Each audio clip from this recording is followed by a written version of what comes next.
Well, I am delighted to say that joining us on the Godcast today is Ian Dunt. Now, Ian is the editor of politics.co.uk, and he specialises in issues around immigration, civil liberties, democracy, free speech, and social justice. And he appears regularly on the BBC, on Sky, and Al Jazeera News, as well as a variety of other radio stations. He also writes lifestyle columns for other publications and websites. So, Ian, it's really great to have you on board. How are you this afternoon? Not bad, man. I mean, every day is exactly the same as every other day. So I am, as I have been for the last 3 weeks, sort of in a state of, quite enjoyable half life. You know, you make dinner, it's quite pleasant. We're watching a lot of movies, playing a lot of games, but ready for real life to begin once again. Yeah, absolutely. Whereabouts in the world are we talking to you from, Ian? North London, although of course by this stage it could be anywhere. I mean, it literally could be anywhere at all. Although the difference is, right, you still have that choice you made to be in London, i.e. to pay more for a smaller place, which even as the most loyal Londoner I can think of right now doesn't seem like the best choice we ever made. But once COVID is over, it will return to being a decent compromise. Yeah, but you've not always been in North London. I was looking at you on Wikipedia. You've Guatemala and Chile and Winchester and Southampton. Just tell us a bit about that journey, how you ended up through those places.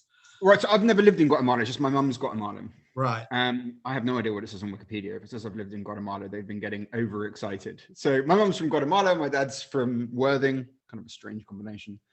And I spent a bunch of time growing up in Winchester and also Chile, where my dad was sent for work. So there's no real connection between the Latin American bit. That's just a coincidence, really. Right, okay.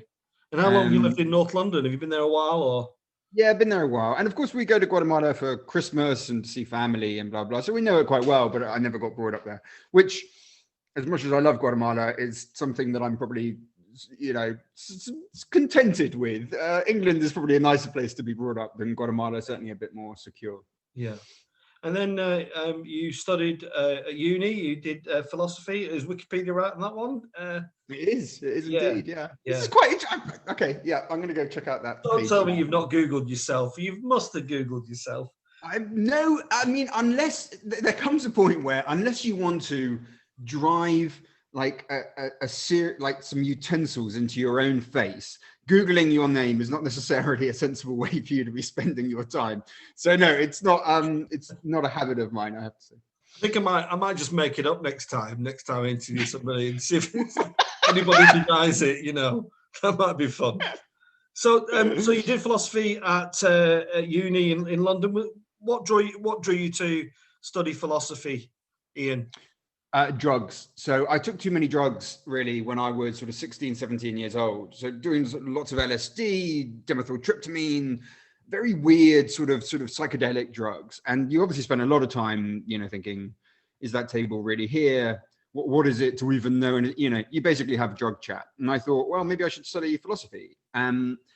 Which was an error, really. I wasn't particularly good at philosophy, and it's much harder. And yeah, well, I was actually quite good at taking drugs, much better than I was at studying philosophy, which is really quite rigorous and dry, and none of the things that I thought it would be at sort of 3 a.m. sat in a mate's house. So it was sort of a mistake. The good thing that came from it was logic, really, studying logic. And that's the part that really did come in useful for my later career and for writing and just for the manner in which you think about the world. But I found, honestly, studying things like metaphysics and sort of epistemology quite taxing and quite tedious. I'm very glad that somebody does them. I just don't want to be that person myself. Yeah. And was religion any part of your upbringing or not? A little bit. So the Guatemalan part starts coming in there again, actually. Because, in Guatemala, obviously, the Catholic Church was really involved with liberation theology. So for my mum, who was quite a left-wing figure, the Catholic Church always had a very different image to, I think, the one it has in Europe, where growing up around that time, lots of issues around abortion and divorce and things like that. It's seen as this quite conservative reactionary force. When I was growing up, the Catholic Church was seen as on the side of the left and on the side of fighting against fascism, particularly in Guatemala, but of course in countries across Latin America. I didn't really have any religious feelings at all until I was about sort of 13. Until you took drugs. Until I took drugs. Yeah, no, that was on the tail end. That was on the tail end. I think I was about 13, right? And I went to a Christian camp, and they did a real number on me. I mean, they're very good at what they do in that place, which was to basically turn 13-year-olds into evangelical Christians. They really did it. So for about 2 or 3 years, I went full on, and not really in a good way. I was very judgmental. I remember saying dreadful things.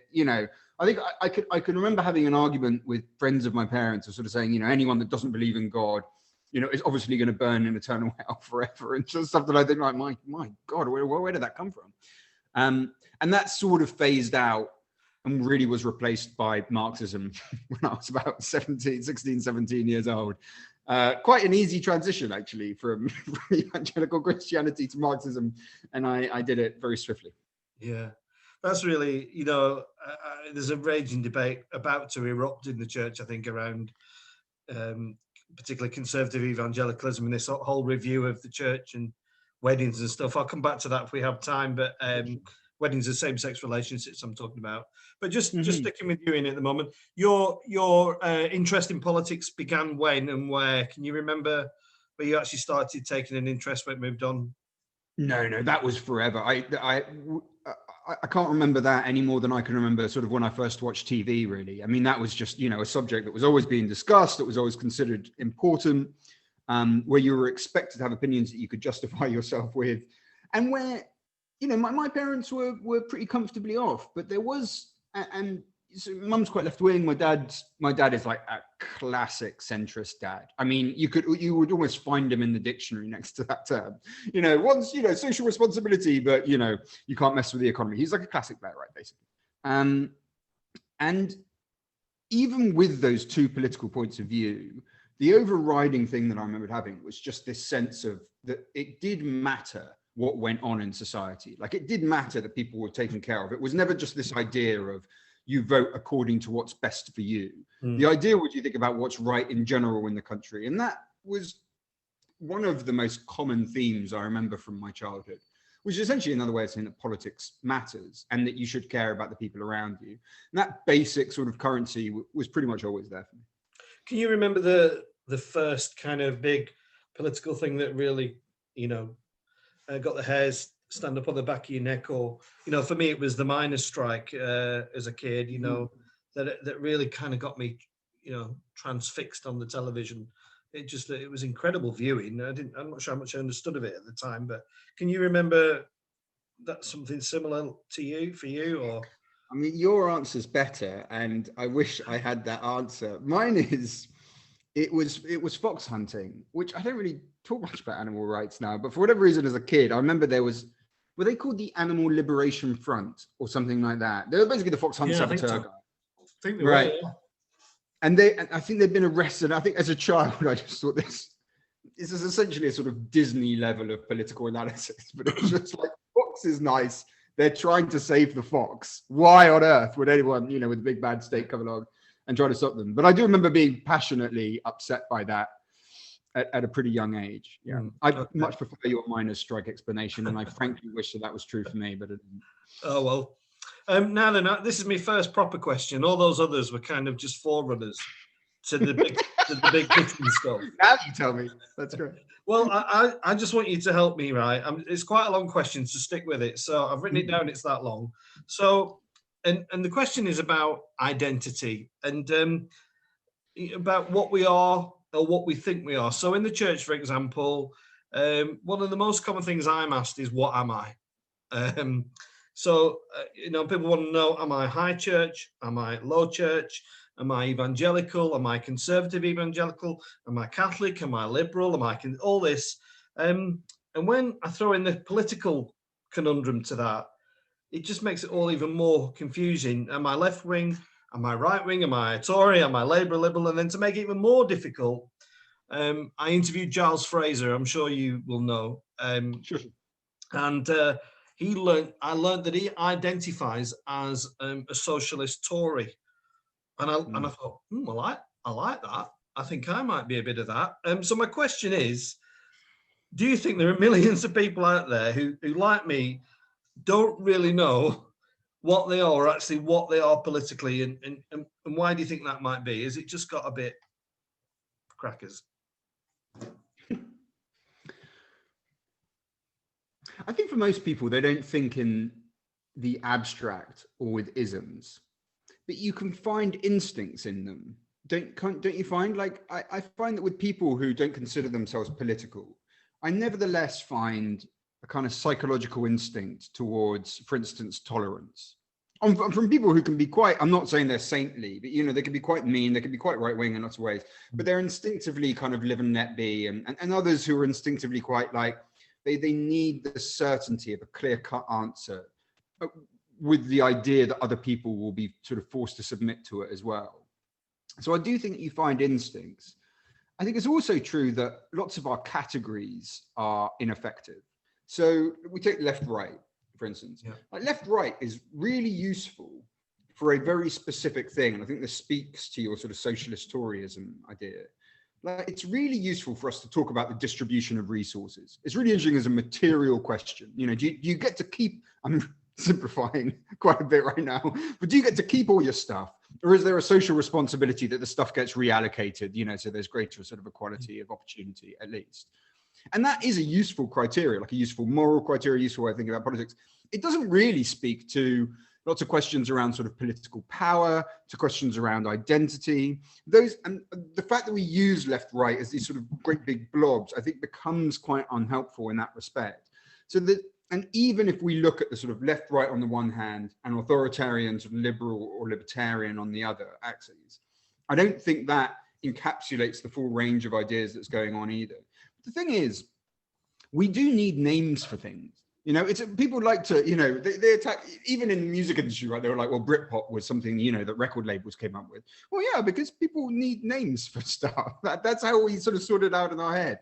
And it's natural that more and more names come along and people work their way through it. Most people can't be defined by one single name in politics. And you usually have to be quite a rudimentary sort of intellect, I think, to be comfortable with that designation. And the kind of people that are usually the kind that I'm quite uncomfortable with.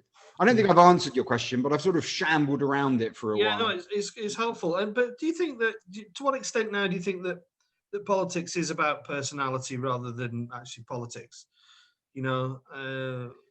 Surely less so than before, I would have thought. I mean, if you take when we had Tony Blair, right? Tony Blair was really very driven by personality. And for a long period, there really wasn't that much of a difference between the two main parties on many policy issues. I mean, partly because Tony Blair had moved towards the right on economic terms. He was redistributing in the background, right? But he was fundamentally accepting, states should stay out of the market in terms of the market's function. And the Conservatives were slowly but surely going over to a more liberal position on social issues. And their sort of personality became more important because the policy differences weren't there. I mean, now, whatever else we think about, Boris Johnson and Jeremy Corbyn, at the last election, people had a more significant policy choice to make than they had for a really long time. And also, I would add to that, for a while before that, you had Theresa May versus Jeremy Corbyn. Now, neither of these people have a personality in any real sense, so there wasn't anything really strong to latch onto there. So actually, I think now, to be honest, I think politics and policies are more important now than they have been for some time. And the age where personality was really ascendant, in the late 90s, early noughties, that seems to be slightly fading away. Yeah. So so Boris's landslide victory almost a year ago, what was that? Was that policy, or was that personality, or was it just Corbyn? I think that comes down to, I mean, look, you can't discount the Corbyn thing, but the Corbyn thing is part of a broader picture, right? Where you essentially had a singular debate deciding the election, which is Brexit. But Brexit, of course, as a sort of wedge issue for all sorts of cultural assumptions and visions of what you want the country to look like. And you had the ability electorally to consolidate one side of that, the Leave side. And on the Remain side, you had a split, a very severe split, obviously between, the SNP, Labour, Lib Dems, within parties like Labour. And then you had a further split because Corbyn himself was so divisive on the left. Because for many of us on the left, it was very hard to vote for this guy, especially because of allegations of anti-Semitism, but also more broadly on the basis of just competence, of just thinking, could you do this job? which admittedly in a fair world would also be applied to Boris Johnson, something he's now demonstrating he literally cannot do the job right now. Well, Ian, let me ask you on that, because I chatted to Ian Dale on LBC about this, and I was talking about, whether we chuck mud at these people, Trump or Boris, they have a very successful. Well, he absolutely smashed the election, didn't he? And Trump did last time round. And I suppose, there must, within this kind of spitting image kind of madness that we chuck at them, there must be some genius as well for them to be so appealing, isn't there? Or am I wrong? I think genius is generous. Let's not take it away that Cummings and Johnson won the election, and they did it deploying a very specific strategy, the outlines of which I've just sort of outlined to you. I think that there is a distinction between winning elections and governing.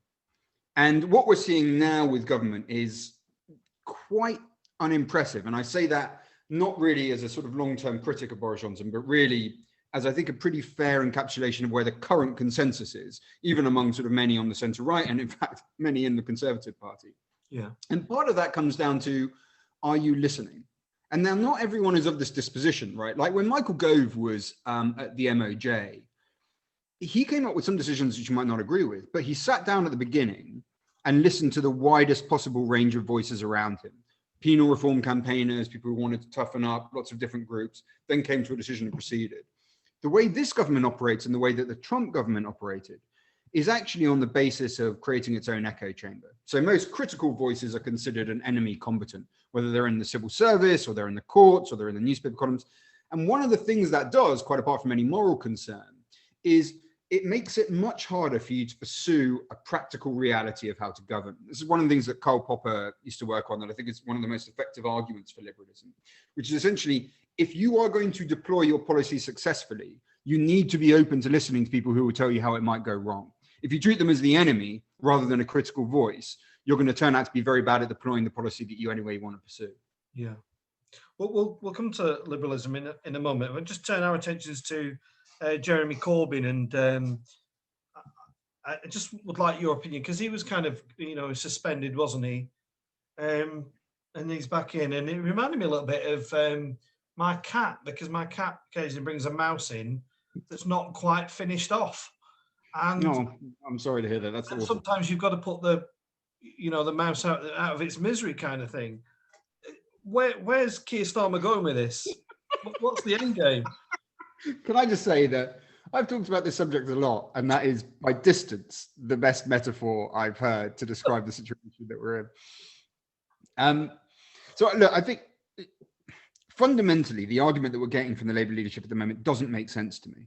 It's that we're trying to clear the cases through the existing internal dispute system, the internal disciplinary system, which we have already accepted is not fit for purpose. And then in the new year, we'll bring in the new system. And you sort of think, well, the problem there is that you're still proceeding with the system. Now, they suggest that they don't have the power to stop it, in which case I think there needs to be a guarantee to say, well, we will again pursue these cases when the proper system is in place. But at the moment, I think I don't want to be too stern on it, because it's a very difficult situation. And any leader who is faced with a situation where they're being told the problem was the leader interfering in the process, it's actually quite constraining, because it's very hard for you to do anything from that point on, because you're then doing exactly what you're criticized, what you promised not to do before.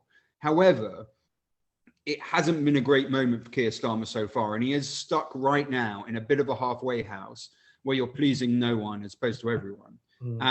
That situation will improve, I think, in probably February, but for the time being, he's kind of stuck between gears. Do you think there's enough strength in the Corbyn camp still to make things pretty tricky? Well, they can make things tricky. I mean, they're doing it now. I mean, the membership's leaving. They're causing an awful lot of noise online, and they have the potential to convince lots of the pro-Corbyn people who accepted what they saw at the end of 2019 and thought, look, we need a different way to approach this if we're ever going to get into government. That's the case. However, it's also the case that, it doesn't do Keir Starmer that much harm to be engaged in a battle with a part of the party that was really comprehensively rejected by the voters. You do have to show to voters, we have heard the message, we're going to try something else. And on that basis, the battle could actually in the end be quite useful for some of it. The thing is, he's got to win it. And at the moment, he's stuck in this situation where he really can't interfere in these processes. He doesn't have the autonomy within that battle in order to be able to secure the victory. So if I was him, I'd be a bit nervous about it. But ultimately, it is a battle that needs to be won. And if anyone can do it, it probably will be him. Yeah. Okay. Just before I came to interview Ian, I was making myself a brew, and my daughter was in there doing some baking. She said, "Who are you interviewing next?" To me, interviewing this chap called Ian Dunt. Well, what is he? I said, "Oh, he's. I think he's a liberal." And she went, "Oh, there's not many of them left." Also, I think he's I just wrote a book called How to Be a Liberal. And I love that you're like, oh, I think he's a liberal. So yeah, I feel confident with that label. I can take it. But I actually, that I had to look. I just had to look up online who the leader was because I'd forgotten, and I can't think of any. I'm from a generation when David Steele and Paddy Ashdown, they were a strong voice. What's happened to the Liberal Party? For a start, there's a difference between big L liberal and small L liberal, right? Just like big C conservative. Yeah. And I'm a small L liberal. I'm not a big L liberal. I vote for them sometimes. I don't vote for them all the time by any means. And I'm not a party member and I don't consider myself a supporter. And especially right now, where to be honest, I'm like, I don't really get what you're doing. So no, they're having problems. I don't think that the problems that they're having right now electorally are the same as the problems that liberalism is having as a philosophy. Okay. Right? I mean, that really, you should be in a position as the Liberal Democrats to pick up a lot of support by the fact that liberals feel on the back foot and feel attacked. If you look, for instance, you don't have to win a battle, right? If you look at those huge marches for the EU during the Brexit debate in London and other towns. Now, we never saw marches for Europe of that size before, right? You don't need to be winning overall in order to amass a tremendous amount of support. So Liberal Democrats should be able to do quite well out of a resistance movement against populism, against nationalism. At the moment, they seem quite confused. And I think a lot of that comes from having learned the wrong lessons from what happened under the previous leadership. And by being slightly wrong-footed by the fact that Keir Starmer's leader of the Labour Party. Like ultimately, if you're the Lib Dems, Jeremy Corbyn's quite a good thing to happen to you because it means that lots of people who are generally progressive, generally sort of left liberal, can't vote Labour. So they will find another home with you. Keir Starmer is acceptable to, I mean, realistically, probably about 90% of Liberal Democrat voters. And on that basis, you have a serious problem if you're Lib Dem leader. Yeah. Okay, thanks. I'm just time's whizzing on. I'm really finding your answers very interesting, Ian. I just want to ask about church, if I can.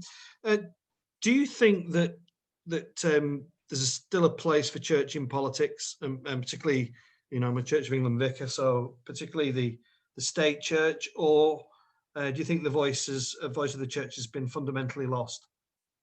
No, I think there is a role for the church in politics, and I'm always a bit baffled by it. Whenever the Archbishop of Canterbury says something, and then you always get, it's usually people on the right, funnily enough, sort of coming out and going, well, they have no role, saying, absolutely not. Like, as I was saying earlier, my mum was brought up with Catholic priests standing by the poor against fascism in Latin America. There is a voice for religion in politics. And in fact, lots of my work with refugees, with immigrant groups, it's church groups that provide the most help to people that otherwise don't get thought about very much. So there absolutely is a voice. And an awful lot of the time, I disagree with what that voice is saying really quite strongly, as you might imagine. But that doesn't mean that there isn't a role for having a voice. Just unpack that a bit more, Ian, just unpack that a bit more. You say, what is it you're disagreeing with? What you mean that I hear from religious figures? Yeah. I mean, a tremendous amount. So, I mean, over the years, on anything around abortion, on anything to do with, birth control, very often with women's rights, divorce. I mean, I could go on and on. But I mean, fundamentally, if your position in politics, as mine is, stay out of my stuff.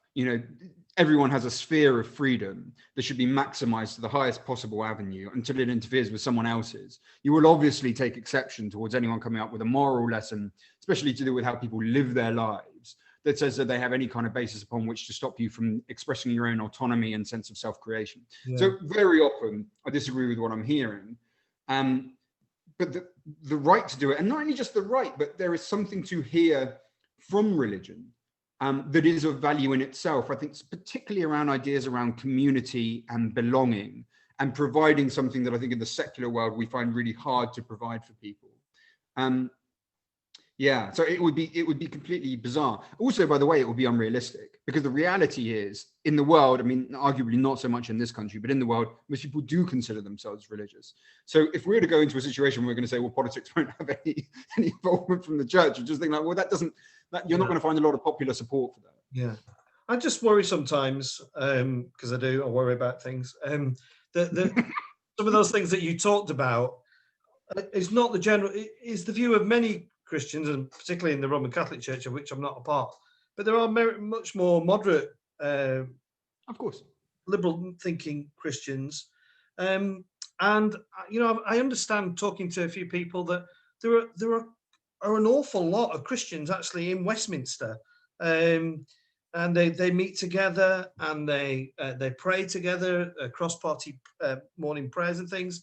But I was always struck by Tim Farron, who left the leadership of the Liberal Party because which was fundamentally of his Christian position. Now, I just think that there seems to be this unwritten rule now in Westminster that you can be a Christian, but don't you dare bring it into the political domain. I was just wondering what you thought about that.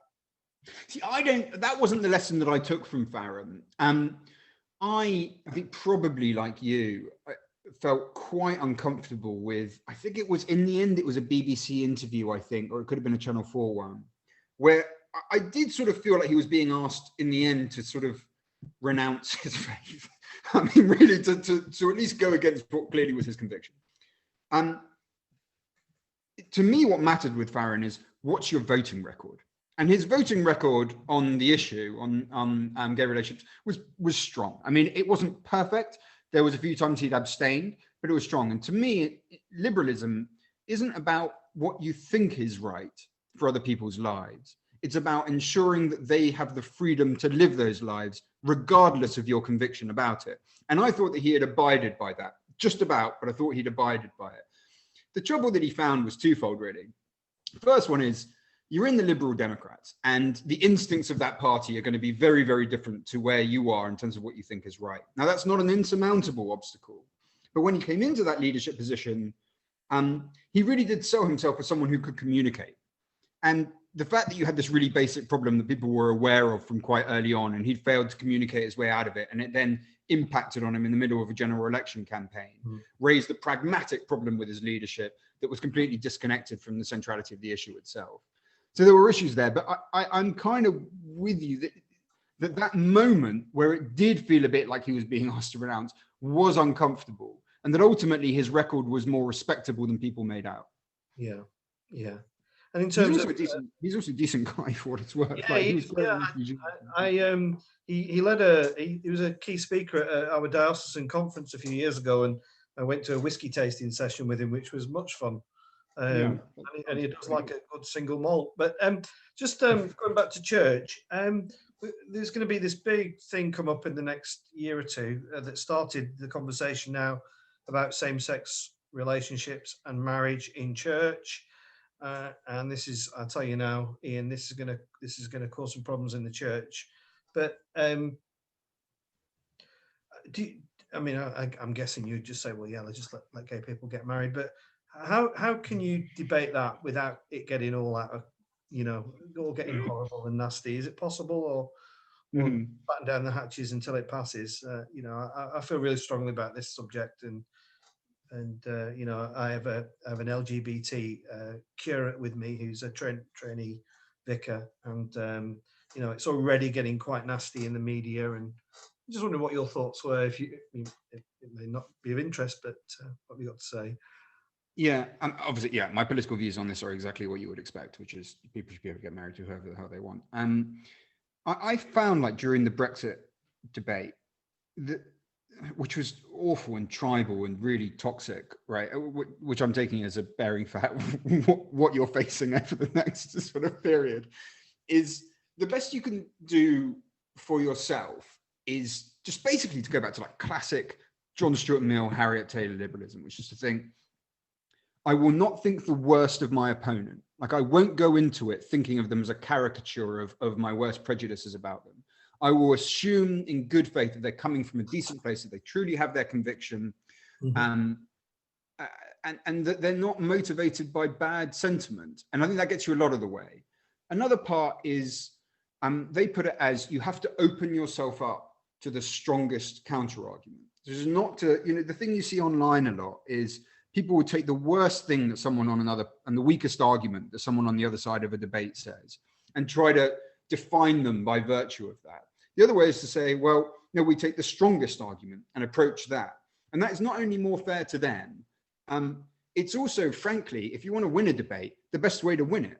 Again, go back to Karl Popper. He said, if you keep on attacking the weak argument, it's sort of like it's like a virus. It keeps on evolving. The opponent system keeps on evolving, catering for the points that you make. If you challenge at the root, if you challenge the strongest possible case, you do a service to your opponent, but also you have the strongest chance of success.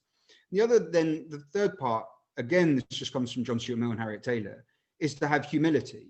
And is to have, so the confidence to challenge the strongest argument, but the humility to recognize that truth isn't held in one place, that truth exists.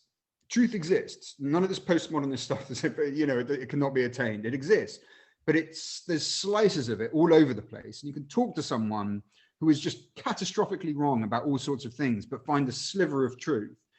And I mean, I have actually spoken to human beings where I genuinely doubt that could possibly be true. But nevertheless, if you go into arguments, I find thinking that, then it does tend to make you a more generous, it tends to just soften away some of those edges of these really difficult sort of debates. So I suppose, after 4 years of the Brexit thing, which hasn't been the most pleasant experience of my life, I guess that would be all I'd have to offer, really. Yeah. And just looking at that, picking the crumbs from under the table of Brexit, Nigel Farage, I'm just wondering what you think, whether he might be a case study for future politicians and academics, or whether he'll be seen as something much different. Well, he's arguably the most successful politician of our lifetime. And the fact that that's true is a tragedy for this country. But there's no other real way of looking at it. I mean, he takes fringe issues without any success in Parliament and knows how to use them to get the governing party, to get the sort of parliamentary centre-right party to adopt ever more extreme positions on things like immigration and things on Europe. And now, seemingly and arguably most damagingly, on coronavirus, potentially.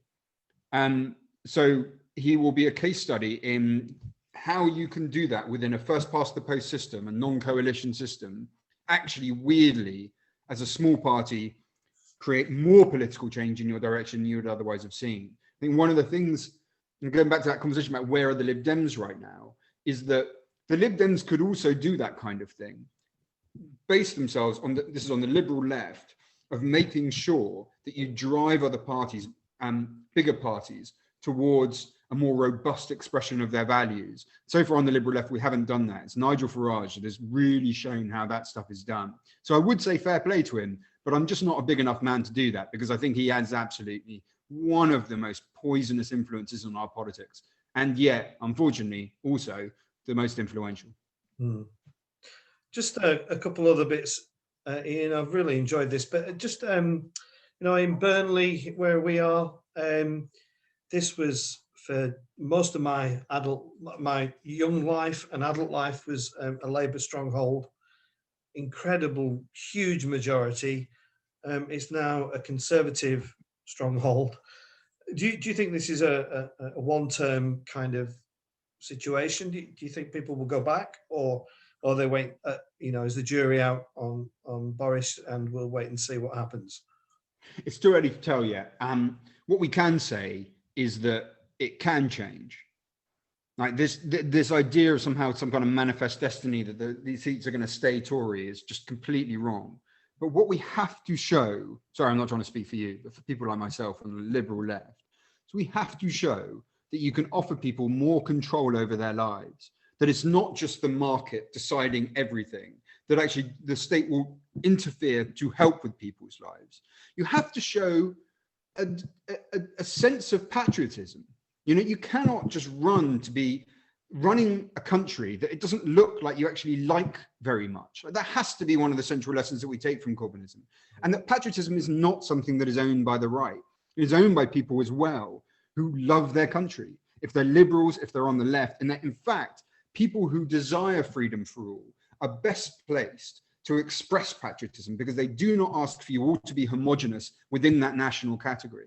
Like, these lessons have to be taken on. It's only by taking them on, coming up with practical solutions for improving people's lives and speaking to them about a sense of belonging and identity, two things that have been sort of absent on the liberal left for decades now, that we can actually address this slow change towards the other side, because that didn't start with Boris Johnson in 2019. That has been going on since Tony Blair was in charge, this gradual decline in these seats. It can be arrested and it can be stopped, but we have to see what is happening and address it. Yeah, great. Ian, last big political question. I just want to ask you about food banks, if I may. We started a food bank at the beginning of the COVID crisis, and I can't tell you the effect it's had on me personally. It's been quite profound. It's hard. It's distressing, and quite often people want to support the food bank, and they do, but some people say, well, I'm not sure I believe in food banks. And one of the key questions I get asked is, what is the end game with a food bank? And I can't answer that. It's one of those things I just can't answer. And just asking, with your political experience and wisdom, is there an end for food banks, or has this become a normal part of society now?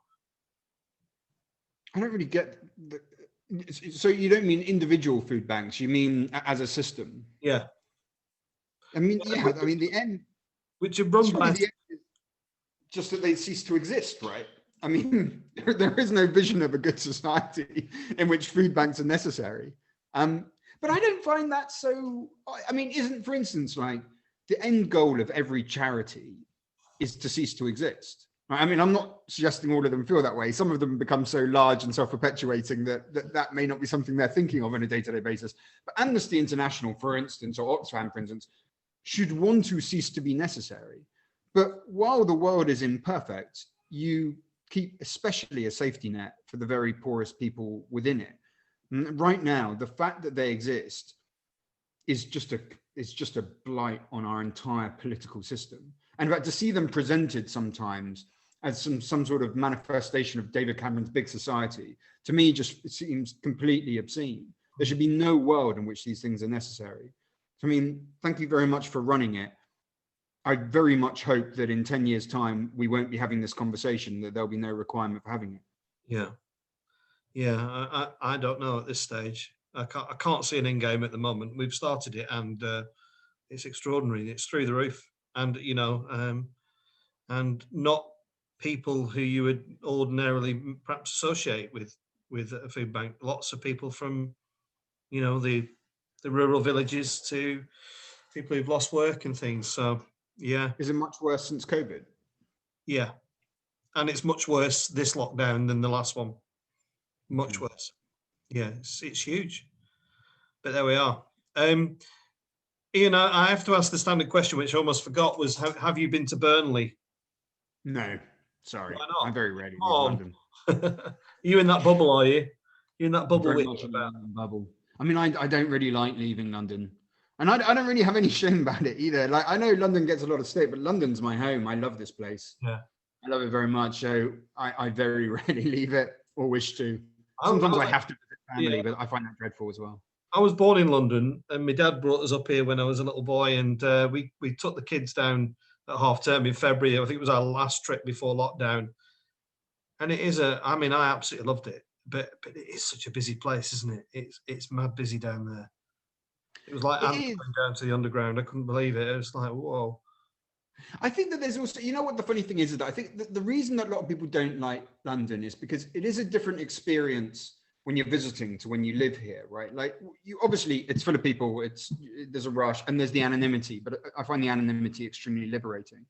But then also, within your area and within your way of knowing London, you do find a lot of friendliness and a lot of community. But that's the thing that you get once you're sort of rooted into it, you know. Like, I mean, if you come down for the, you know, when people, tourists come for a day and they're like, oh, there's no sense of community. It's like, well, you know, that you're not going to see that in the same way that I don't get the sense of community when I'm visiting, you know, Barcelona or I don't know, something like that. So it is, I always think that there is kind of two different bits to London. There's the London for Londoners, and there's the London that you see if you're just visiting. But it's not quite as cold and as anonymous as people make out, although it can be as anonymous as you want it to be, which I rather enjoy. That anonymity is another word for freedom, really. Yeah. Okay. Great, Ian. Just one last question: when you're not doing politics, please don't say drugs. What do you like to do to kind of wind down and chill out? You know, good food, good wine, good company. The standard, man. I'm not particularly interesting. Just a really bog standard, high quality things in life. But nothing's better than that, right? It was quite a dull answer, but it was quite a dull question as well. So it's not a dull question at all. But like ultimately, yeah, I mean, and it is a boring answer, but ultimately, you know, when you're on your deathbed, the last thing you're going to say is, I wish I'd drunk less good wine with crapper food with worse people. Ultimately, the way you want to go is to surround yourself with wonderful people and drink fine wine. And that's something that, at least of my very few qualities, I'm quite good at doing. My wish when I'm on my deathbed is that I can recite the immortal words of Spike Milligan, which was, I told you I was ill. That's what I want to do. Ian, it's been really lovely chatting to you, and it's been great. It's some of the stuff you've said is, I'm gonna have to watch it back. It's that good, just to pick on some of those key things you said about liberalism and things like that. So, Ian, it's been wonderful. Thanks for your time. And if you ever want to come up to Burnley, you know where we are. Well, you might not do actually, but we're M6. M6. I'll definitely pop in on you. Pop in for a brew. But for now, Ian, thanks very much, and God bless. Thanks for having me, Alex. Cheers.